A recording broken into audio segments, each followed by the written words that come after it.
Pathmonk is the intelligent tool for website lead generation. With increasing online competition, over 98% of website visitors don't convert. The ability to successfully show your value proposition and support visitors in their buying journey separates you from the competition online. Pathmonk qualifies and converts leads on your website by figuring out where they are in the buying journey and influencing them with micro experiences such as case studies, intro videos, and much more. Stay relevant to your visitors and increase conversions by 50%.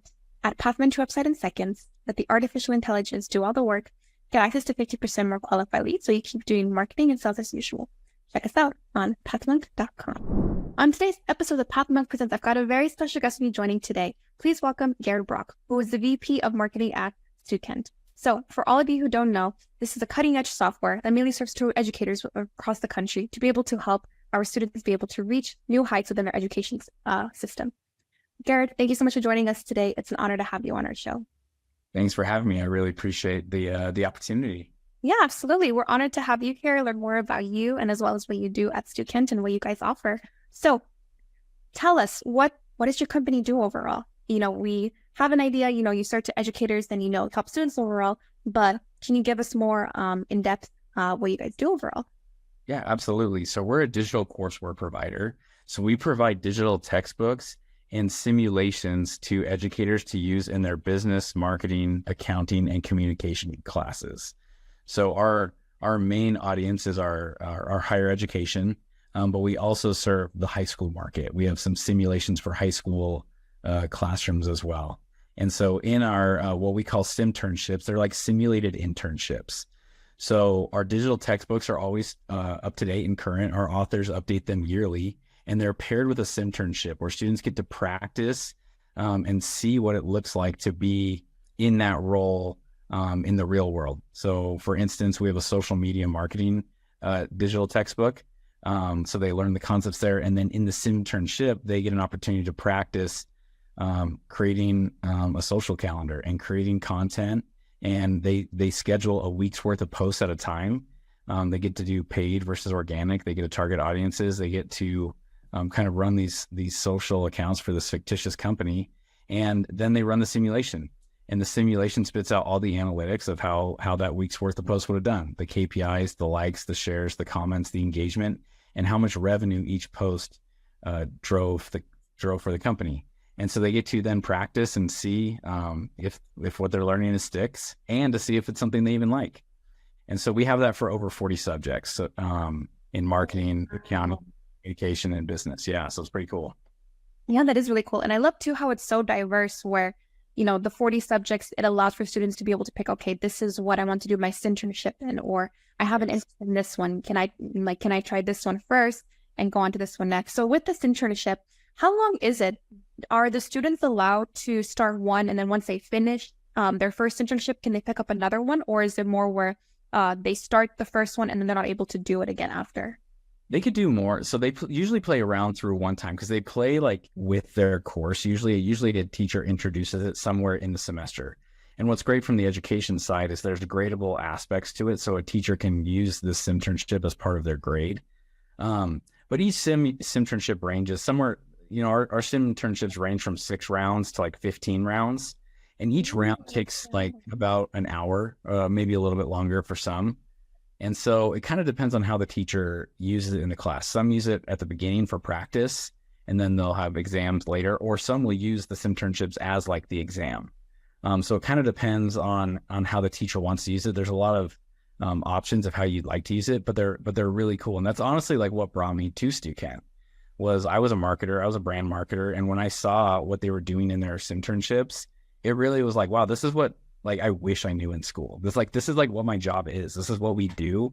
And so seeing that real world aspect made me want to come over here and be a part of that, because it really is like, as a marketer, like I saw a marketing internship and I was like, man, if I would have known this 3 years before my first job, like I would have been significantly better at my first job quicker.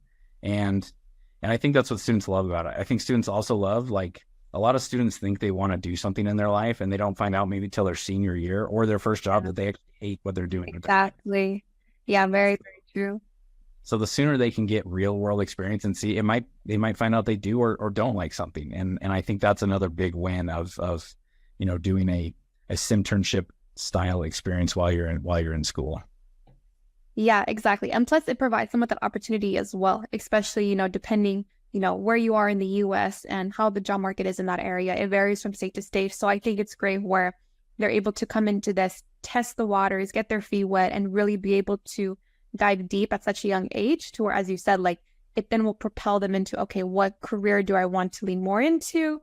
Am I good at this? Am I not good at this? And it, like you said, it saves them it saves them so much time in the long run as well. Exactly. That's a great vision of it. It takes a lot of the variables out of getting an internship. Everyone has an equal opportunity to experience this, and people are on a competitive playing field. So that's really good insight. Yeah, it is. So now we're going to switch gears and we're going to talk about the website. So in your opinion, what would you say are the major strengths of your company's website, and where are there opportunities for room for improvement as well? Yeah, so I think there's always room for improvement. We're a young team, and so like our website has tons of places for improvement. A lot of them are just around our knowledge and expertise. We run with a thin team, and we kind of target more brand marketing. That's kind of what we've been recruiting up to this point. And so like I would say where we can improve is obviously having more web-based minds on the team. But one thing that I do think our website does is we do have a big focus on getting people to the actionable points throughout the website. One unique thing about our business is we kind of have an unofficial freemium model. We give our product away for free to educators. We want them to come and see and play and use it and see if it's something that works for their class. We don't charge until they want to enroll students into the course. And so I think our website does a really good job of trying to get educators always focused on requesting access and hopping on a demo, hopping on a walkthrough with our course consultant and just seeing how it does. So I think a singular focus is something that our website does. And I think no matter where you are on the site, it will point you to try to take one of our big call to actions.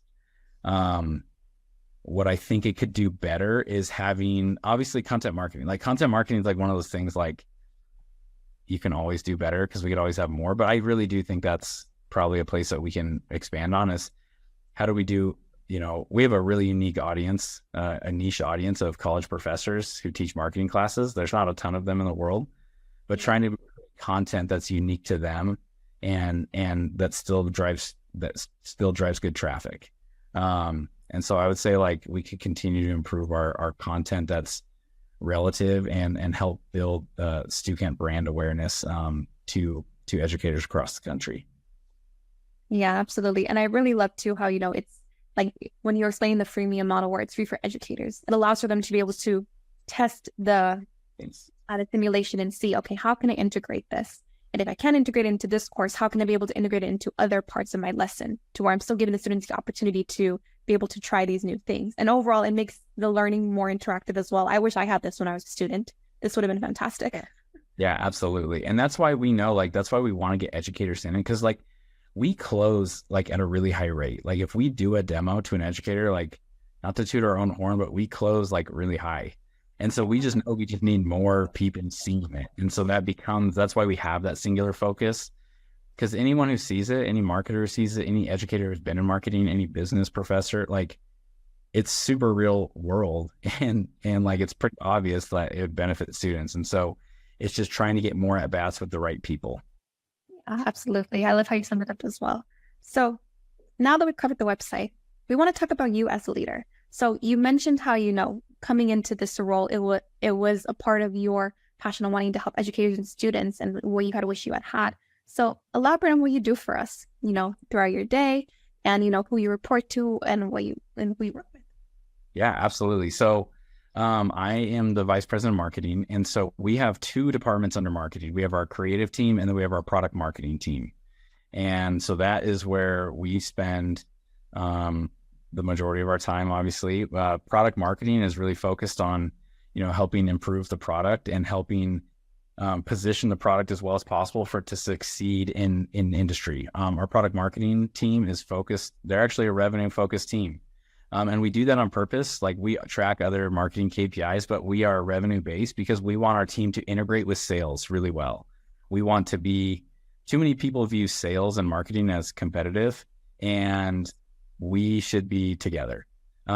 We have sales and marketing here, and when we talk about the marketing and sales team combined, we call it the revenue team, because we want to have that singular focus to support and help each other. And so our product marketing team works kind of in between the product and the sales team, and their job is to help almost do whatever it takes to help their products hit their goals. And every product we have, like I said earlier, we have 40 products. Like every product's in a different life cycle stage. So every product marketing manager is doing something a little different for their products. And then we have our creative team. We call it the visual communications team. They help make our dreams come to life. I love that. Come to life. I'm for yes. Exactly. And then that team also helps with our product, because we have such a visual product. They also help create assets for our products in our software. So, and we actually report up through a chief strategy officer. So we used to have a chief marketing officer. Recently, there was some change, and we report up through a chief strategy officer. She's my boss. She has over 15 years experience in ed tech. And so she's new to the team in the last year, and it's been really good for our marketing team to learn from her and to grow. To go back to your question, like, what do I do every day? That's a kind of a loaded question. It kind of changes, but I feel like the biggest thing that, like, my role specifically in VP is to help. Where are we going as a marketing department? Is the correct message being funneled? Like the message that I hear from the sales and executive team, am I relaying the information to make sure that is being heard by the team? And are we maximizing output from our marketing department? I feel like a big chunk of my job is prioritization, because priorities are changing every single day here at Stukent. Yeah. And my job is to make sure that's being heard, and making sure that we're accepting the right jobs and saying no to the wrong jobs, and that we're optimizing the team so that we can maximize our output, and with a revenue focus. Yeah. Wow.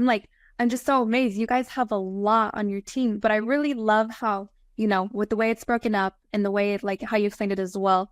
So I think it's really great. You guys have a very solid team, in-house, and reporting to the chief of strategic officer, it makes sense as to how to be able to position the product, and then helping with okay, how are we going to maximize our output? It's coming down to working smarter, not harder. So exactly. When you guys are doing it in-house, that's incredible.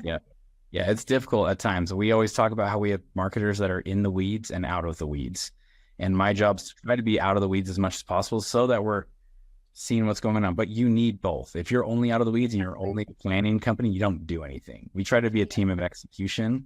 And so we have to have this balance of doers and people in the weeds and people out of the weeds helping guide us. Yeah, absolutely. But overall, it's really great. You guys have this balance overall, and it's working. From seeing what your team does, it's amazing what you guys are doing. Thank you. Absolutely. So now we're at the end of our interview, and I want to thank you for joining us on the podcast. But I also want to give you the last word. If anyone were to forget about everything we've talked about in your interview today, what is the one thing you want them to remember about your company overall? Yeah, about our company, the one thing I'd want to know is just we're out here trying to help educators, help students, help the world. And we do that by providing real world products, not even real world products, real life experiences for students. And I think if more companies did that, how is it real to life? How is it something that people who see this, like I said, it's an easy sell, because we're not pitching a new concept. It's a new concept of how it's taught in school, but it's not a new concept of what students want to learn. Most students go to college to learn skills to get a job, I would say. And so there's people who, across the world talk about how college isn't worth it anymore. And if you're teaching the wrong stuff, if you're paying lots of money to go not just to learn, I could see why people say that. Yeah. But people do internships, people who learn these hard skills, don't feel that way. And so if you're an educator, check them out. If you're a student, push your teachers to get more real world experiences in the classroom, because you'll enjoy it. You'll get more out of it. And it's something you can put on your resume that will really help your career. And, I think more experiences, more real life is only going to help in the classroom even more. Yeah, it is. And I think that's one of the main things now that a lot of students are wanting is, okay, yes, teach me what I can learn in the classroom, but I also want to be able to learn hard skills as well, where real life situations that I can be able to take with me outside of the university as well. Exactly. And it's going to make you stand out. If you do this internship, a lot of students, like we interview a lot of students. Unfortunately, a lot of students look the same on paper. Yeah. A lot of them did an internship. A lot of them took the same classes. A lot of them have similar GPAs. A lot of them do the same things. Like, but a internship is something that makes you stand out. Not too many students can say, you know, they managed $5,000 in digital ads in a social campaign. Not many students can say they did a 10-round sim, a PPC sim, or, you know, search SEO sim, or consumer behavior. Like, if you can load the deck with that, that is going to make you stand out in the job space. Yeah, absolutely. It definitely is. Well, thank you so much. It was our pleasure. Oh, thank you so much. Yeah, absolutely. You too. And for all of our listeners out there, check us out next week on Pathmonk Presents.